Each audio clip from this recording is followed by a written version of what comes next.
Et donc comment les États-Unis ont accueilli donc le nouveau gouvernement révolutionnaire en janvier 59 et que peux-tu nous dire de la politique de l'administration Eisenhower? Le 1er janvier 1959, Fulgencio Batista prend la fuite et c'est le triomphe de la révolution cubaine. L'administration Eisenhower a été hostile au mouvement révolutionnaire durant toute la période insurrectionnelle. Dès le 1er janvier 1959, l'administration Eisenhower, même si elle est contrainte de reconnaître officiellement le nouveau gouvernement de Manuel Urrutia, dirigé par le juge Manuel Urrutia, dès le 7 janvier, elle multiplie les actes hostiles. Le premier acte hostile vis-à-vis du nouveau pouvoir, ça a été d'accueillir à bras ouverts les héritiers de l'ancien régime, notamment les bourreaux et les tortionnaires coupables de crimes de sang.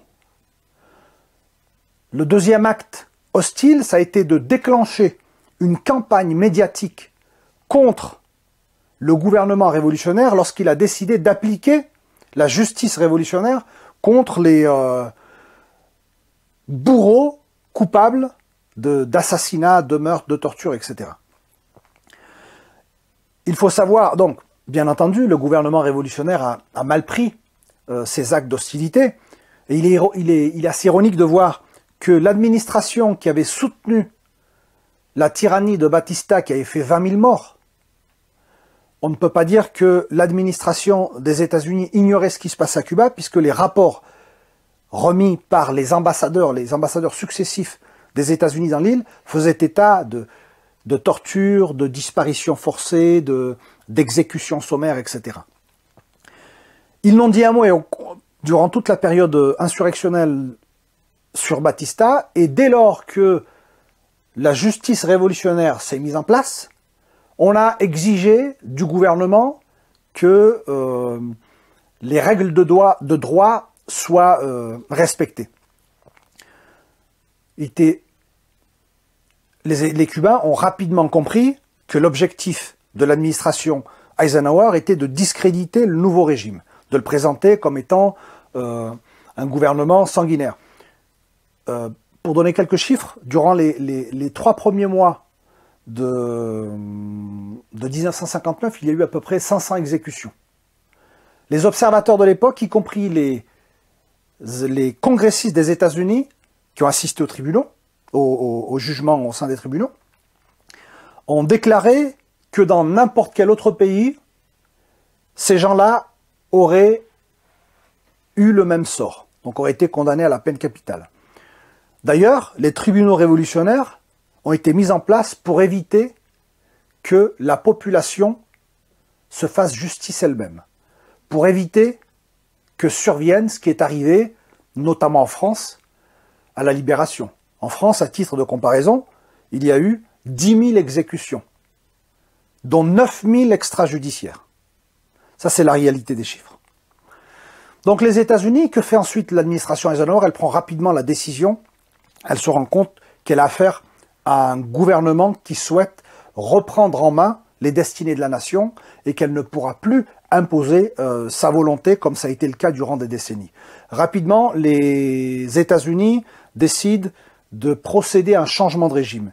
Ils multiplient les actions hostiles, les attentats terroristes et paramilitaires contre l'île et imposent à partir de juillet 1960 les premières sanctions économiques en supprimant le quota sucrier, qui était la principale source de revenus de Cuba. Il faut savoir également que les États-Unis ont fait tout leur possible pour que Cuba se rapproche de l'Union soviétique. Les États-Unis, dans les documents qui sont aujourd'hui déclassifiés, je cite une nouvelle fois Alan Dulles, si nous maintenons notre pression, Castro se rapprochera inévitablement de l'Union soviétique et cela sera un développement favorable pour nous. Pour quelle raison? Ils ont imposé les premières sanctions économiques dans le but d'étouffer l'île, en sachant que l'Union soviétique proposerait son aide, pour pouvoir ensuite pointer du doigt l'île et dire le gouvernement de Fidel Castro est un satellite de l'Union soviétique et justifiait les futures mesures de représailles. C'est la réalité des archives. Les États-Unis ont tout fait pour que Cuba se rapproche de l'Union soviétique. L'histoire de la vente d'armes est illustrative. Cuba, qui avait des accords de coopération avec les États-Unis, demande à ce que les livraisons d'armes qui ont déjà été signées lui soient respectées. Notamment à une époque où commençaient les incursions aériennes de Floride ou qui lançaient des bombes dans le pays. Ensuite, face au refus des États-Unis, Cuba se tourne vers l'Europe occidentale, notamment l'Angleterre, la France et la Belgique. La France du général de Gaulle émet un refus, alors que quelques mois auparavant, elle avait accepté de vendre des armes au dictateur Trujillo. Manifestement, à l'époque, Paris avait ses préférences. L'Angleterre, qui s'apprête à fournir des armes à Cuba, se voit mise sous pression par les États-Unis, qui exigent de Londres de ne pas fournir ces armes. Un seul pays, tous les pays européens subissent le même genre d'oppression. Un seul résiste, la Belgique, qui décide tout bonnement de maintenir les rapports avec la Havane. Le 4, donc une livraison d'armes en provenance de Belgique arrive à Cuba le 4 mars 1960, à bord d'un bateau français, le fameux bateau La Coubre, et une mystérieuse explosion se produit qui fait plus d'une centaine de victimes. Les Cubains sont convaincus qu'il s'agit d'une opération des États-Unis. L'ancien ambassadeur des États-Unis à Cuba, Wayne Smith, dans un entretien, a déclaré qu'il n'avait pas d'informations à ce sujet, mais que la CIA avait probablement réalisé ce type d'action.